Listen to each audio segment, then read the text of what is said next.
8 एप्रिलला पंतप्रधान नरेंद्र मोदी यांच्या जाहीर सभेत सुधीर मुनगंटीवार यांनी काँग्रेसच्या आणीबाणीचा उल्लेख करीत त्या काळी झालेल्या अत्याचाराचा आक्षेपार्ह वक्तव्यात केला होता. 9 एप्रिलला मुनगंटीवार यांचा व्हिडिओ समाज माध्यमावर प्रचंड प्रमाणात व्हायरल झाला.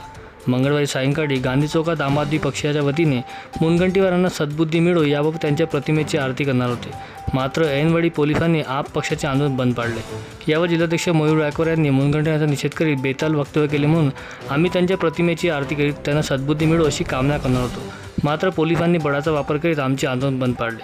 आम्ही आंदोलनाची परवानगी घेतली होती, मात्र ऐनवेळी आंदोलन सुरू करताना ती परवानगी नाकारण्यात आली. सुधीर मुनगंटीवार यांनी महिलेबाबत केलेले आक्षेपार्ह वक्तव्य मागे घेत जनतेची माफी मागावी अशी मागणी गायकवाड यांनी यावेळी केली. आज आम आदमी पक्षातर्फे एक SDO साहेबांकडून परवानगी घेऊन सकाळी आम्ही निवेदन अर्ज सादर केला आणि त्याची आम्हाला परवानगी मिळाली होती.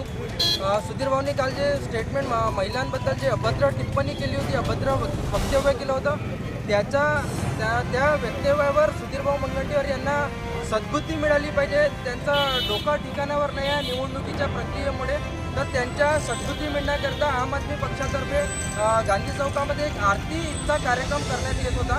पण आता पोलिसांनी आपला बळाचा वापर करून मिळालेली परवानगी रद्द करून हा कार्यक्रम बंद पाडण्याचा प्रयत्न केलेला आहे. आम्ही पोलीस प्रशासनाची रिक्वेस्टला म्हणजे त्यांचा आदर मान देऊन आम्ही हा कार्यक्रम रद्द केलेला आहे. पण या आरतीच्या माध्यमातून सुधीर भाऊंनी जे अभद्र टिप्पणी महिलांबाबत केली आहे, तर त्यांनी जे बोललेले शब्द आहेत त्यांनी संपूर्ण महाराष्ट्राचे चंद्रपूरच्या नागरिकांची पंतप्रधान मोदी यांच्या समोर ज्या पद्धतीने चुकीच्या पद्धतीनं खालच्या स्तरावर जाऊन कमरेच्या खालचा राजकारणचं वक्तव्य त्यांनी केलं आहे, ते शब्द त्यांनी वापस घ्यावे आणि चंद्रपूर जिल्ह्यातील भारतातील सगळ्या आई बहिणींची माफी मागावी एवढंच आम्ही विनंती करतो.